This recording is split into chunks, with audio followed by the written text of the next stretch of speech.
Slop, a Welsh folktale by Margaret Read MacDonald and illustrated by Yvonne LeBrun Davis. Slop. An old man and an old woman once lived in a little house with a fence all around their yard. Every evening when the old woman cooked dinner, she peeled the potatoes and tossed the peelings into the slop bucket. Slop. She peeled the carrots and tossed the peelings into the slop bucket. Slop. She peeled the onions and tossed the peelings into the slop bucket. Slop. She and the old man sat down to a good vegetable stew. Then she washed the dishes and poured the dishwater into the slop bucket. Slop. Husband, carry out the slops. The old man picked up the heavy bucket of slops and carried it out the front door. He staggered just 10 steps. 1, 2, 3, 4, 5, 6, 7, 8, 9, 10. Slop. And he threw it over the front fence. The old man did this every night. But one night... I wish you would stop doing that. The old man looked all around and didn't see a thing.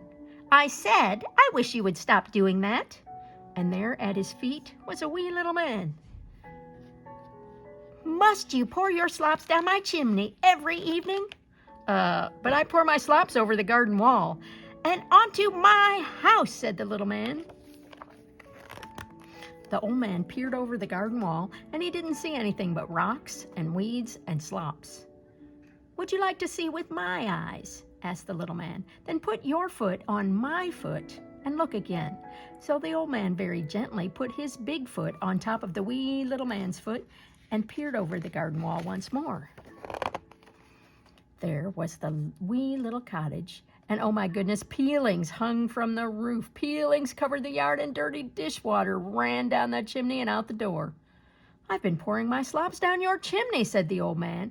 And I wish you would stop doing that, said the wee little man.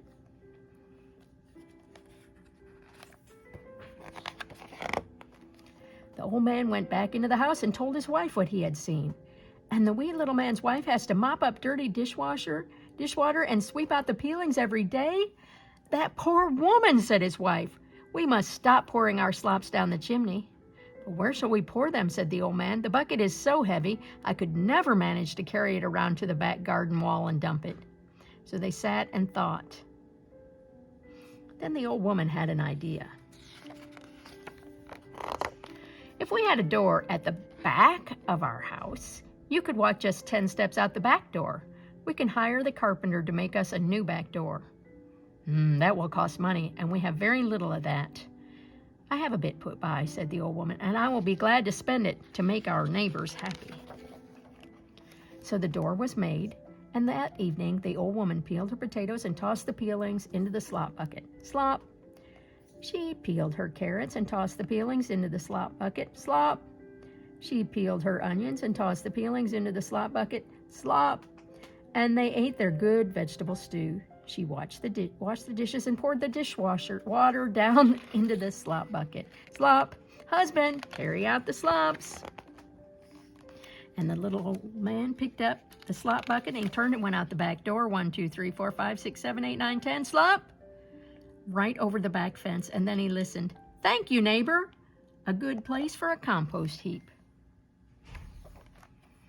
The old woman and the old man had spent their savings on the new back door, but they never lacked for anything after all. For every evening, when the old man opened the back door, a small gold coin would roll in. Clink, clink, clink, clink, clink, clink, clink. It was left there by the wee little man. A gift from one good neighbor to another.